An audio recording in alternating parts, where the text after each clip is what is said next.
I had only slept for 2 extra minutes. When I woke up, it seemed like something big had happened outside. The loud air raid siren blared, and a military helicopter crashed into the neighboring building. Before I could understand what was going on, a piercing scream and growls came from downstairs. I rushed to the window and saw people in the community running for their lives. My girlfriend was standing below looking at something I couldn't see. I hurriedly shouted for her to come up, but just the next second she was knocked down by the crowd and torn apart. I stood frozen, completely clueless about what was happening in the world. I scrambled back inside, but just then, a man suddenly barged into my house. He was my neighbor. He said his wife had gone crazy and begged me to let him hide. Before I could react, he grabbed his neck and rushed into the bathroom. I noticed a clear bite mark on his neck, and a bad feeling crept into me. I quickly grabbed a knife to defend myself. At that moment, the TV broadcasted an emergency news update saying a zombie virus had broken out in the city, turning the infected into violent, bloodthirsty creatures. Those bitten would become emotionless monsters. After seeing the news, my neighbor quickly said he was fine, but the next second his eyes began to bleed and his body started to mutate.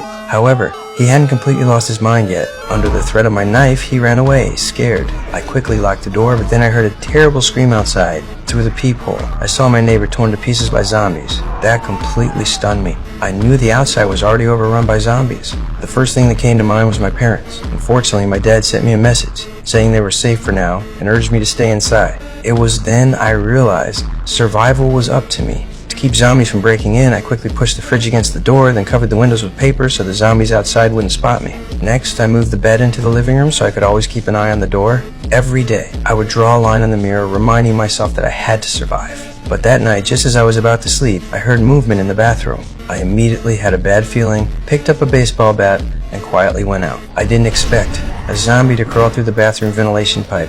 I quickly hid behind the sofa, watching as the zombie slowly walked toward me.